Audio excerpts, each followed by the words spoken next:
Diyan naman yung cross na nakapatong sa may Pupunta kami sa may kabaong na lumalambitin, guys. Yung parang kuweba siya, tapos nakasabit yung mga kabaong. Tara, samahan nyo kami, guys, maglalakad papuntang Hanging Coffins dito sa Sagada. Ito ay 3:00 ng hapon at syempre kasama ko ang mga joiners din po. Bago mapuntahan natin ang Hanging Coffins, madadaanan po natin ang The Church of St. Mary the Virgin Cemetery.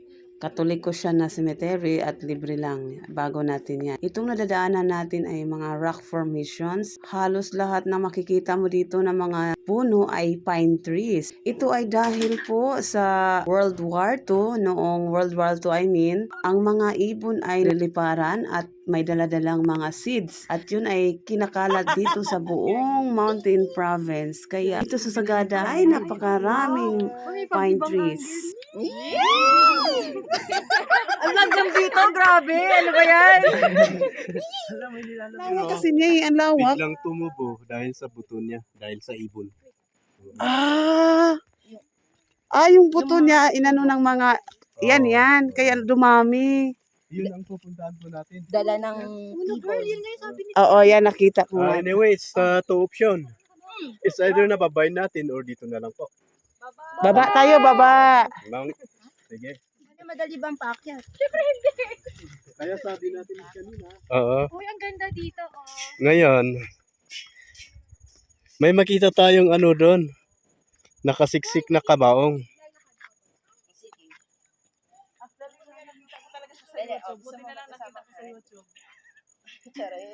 Video mo Kuya, baba ka. Makita ninyo doon may nakasiksik na kabaong din. Lahat-lahat po dito kaya lang ano, yung iba natatakpan sa mga damo. May kabaong daw po na nakasingit doon. Hindi lang daw natin nakikita gawa.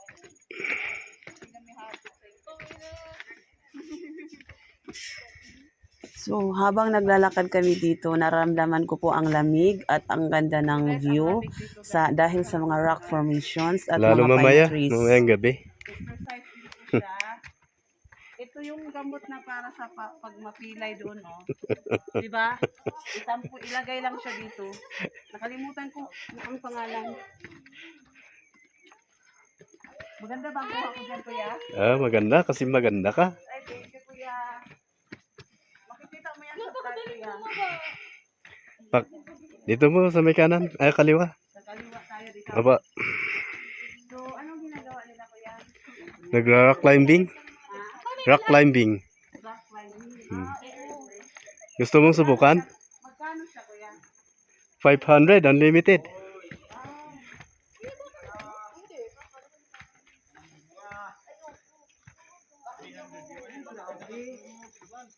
Ay. So, pwedeng mag-rock climbing, guys. 500 unlimited. Oh. Kaya, pagod lang ako. Ha? 300 pag? Ngayong October, 300. Ay, may pa-promo sila. Oh, Drugtober. Yes. Oktoberfest. 100 lang. So, maubusan tayong oras. Unahin muna natin. Ano ba yan? Mamaya, tikitik ka. Estetik. Hi, kuya. Mag-hi naman kayo sa vlog. Hi! Kunwari, nandyan ako. Thank Marami you. tayong aanihin. Pwede sumigaw. Ay, bawal. Ito kasi secret places to. Dito banda. Sir, pag medyo nakapagmura kanina. Nakapag. I'm so sorry.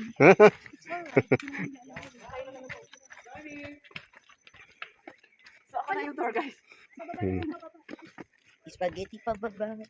Mamaya, paakyat uli, ano? Ayon sa lokal na alamat, ang Sagada ay itinatag bilang isang kanlungan mula sa mga lowland headhunters ng Maglaon. Ito ay kumilos biglang isang ligtas na kanlungan para sa mga unang tumakas sa mga Espanyol at pagkatapos ay 20th century dictators.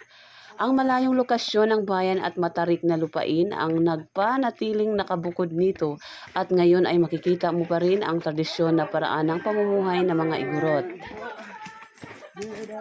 So dito, paakyat na tayo pero konting hakbang lang to. Pagdating sa taas ay makikita na natin ang Hanging Coffins.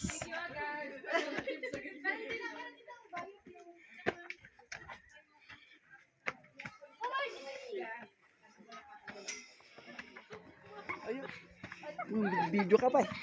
Sorry. So, pababa na sila guys. Kami paakyat. Ganon. Sabi po.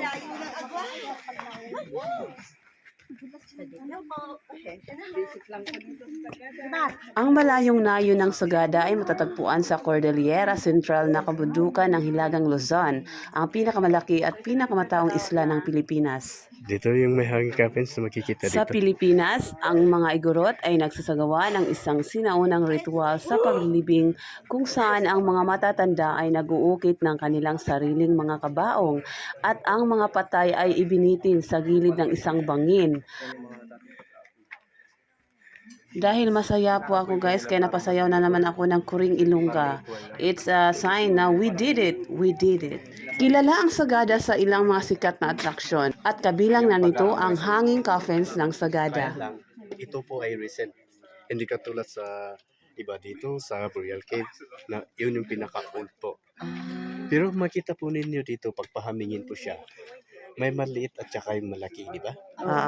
Yung maliit na yun, ang paglagay sa patay dyan sa ilalim ng nakabuluktot.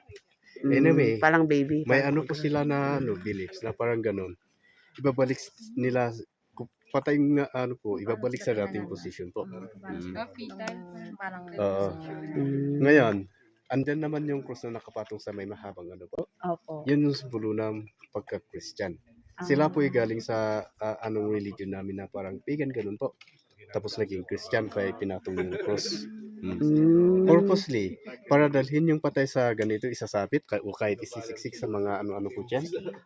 Para naman nyo yung espiritu ng patay ay makalabas din at makishare din naman sa kalikasan. Ang tradisyong ito ay nagmula sa katutubong kankanaye ng Sagada. Naniniwala na ang pagtaas ng mga kabaong ay nakakatulong na mailapit sa langit ang iniingatang namatay. Matapos pumanaw ang isang miyembro ng pamilya, itinataas ng kankanaye ang kabaong sa burol at ikakabit ito sa gilid ng bundok.